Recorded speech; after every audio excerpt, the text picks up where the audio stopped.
you know, and going on further, decided to, kind of research into it because what really sparked the film 9/11 Alchemy Facing Mm. Reality is that I saw many other people making films about September 11th. And if they mentioned the airplanes, it was always in reference to CGI Yeah, or yeah, compositing fake video.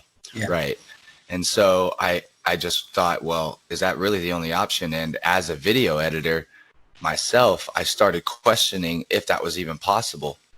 Mm. And it didn't take long to come to the conclusion that no, it's not possible to fake, 43 angles of an airplane hitting a building and then get all the videographers to lie about it for the rest of their lives. And basically, yeah. And these are regular people, regular videographers like me who just happened to film what happened in New York. And some of them even regret it to this day.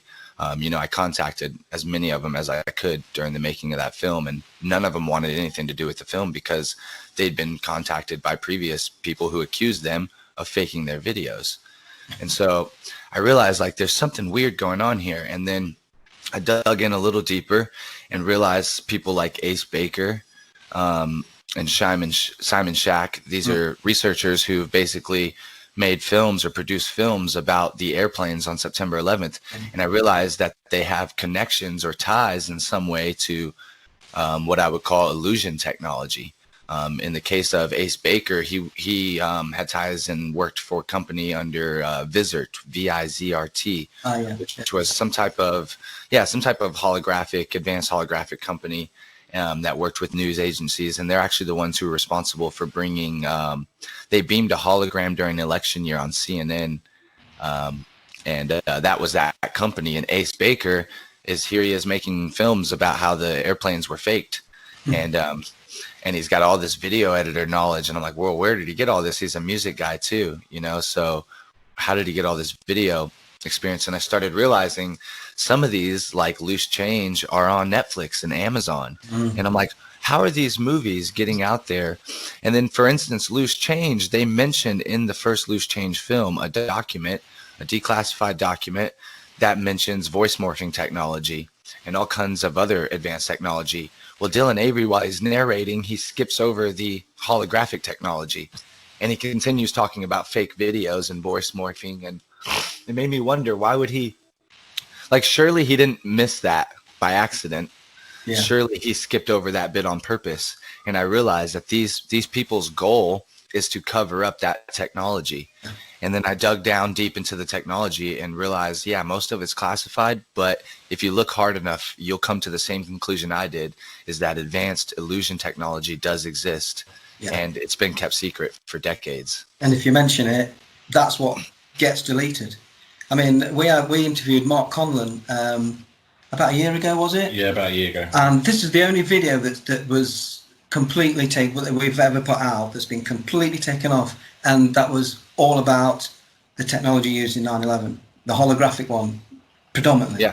Yeah. That was completely taken down. So that says to us straight away, people need to hear about this. If anything's taken down, that needs to be. Clearly, that's what's happened, and we can name off so many people. Like you say, you don't get a platform when you're threatening the agenda.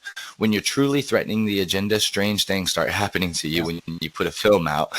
And again, like me and Mark, I'm not able to release our full interview. YouTube will not allow it, so I'm not surprised at all that your interview was removed. Yeah. If I put Mark Conlon's research out there, strange things start happening, just like in the film. And me and him had a Skype talk just like this, where I had a Chinook helicopter above my home and he had one above his home at the same time, and the power goes out.